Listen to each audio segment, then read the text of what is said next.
யோவான் 15:5. நானே திராட்சை செடி, நீங்கள் கொடிகள்.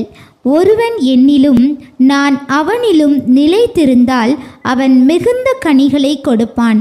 எப்படி ஒரு செடியில ஒரு கனி அந்த செடியில் உள்ள ஆற்றலை எடுத்து அது கொடுக்கிறதோ, அது போல அவருடைய வார்த்தை நம்மில் நிலைத்திருக்கும் போது, உங்க சிந்தனைகள்ல அவருடைய வார்த்தைகளை நீங்க வைத்திருக்க கற்றுக்கொள்ளும் பொழுது அவரோடு இணைஞ்சிருக்கிற அனுபவத்துக்கு வரீங்க. அப்படி நீங்க இணைந்து இருக்க இருக்க உங்களுக்கு அந்த இடத்துல விசுவாசம் பலப்பட ஆரம்பிக்கும். விசுவாசம் பலப்பட உங்களிடத்தில் கனிகள் என்ன செய்ய ஆரம்பிக்கும்? உருவாக ஆரம்பிக்கும். இந்த கனிகள் உருவாகிற இடம் நீங்கள் தேவனுடைய குரலை கேட்கிற இடமாக இருக்கும். அவருடைய வழி நடத்துதலை, அவருடைய ஞானத்தை, அவருடைய பிரசன்னத்தை நீங்க உணர்கிற இடமா இருக்கும். உங்க ஜெபத்துக்கு பதிலை பெற்றுக்கொள்ளுகிற இடமாக என்ன செய்யும்? இருக்கும்.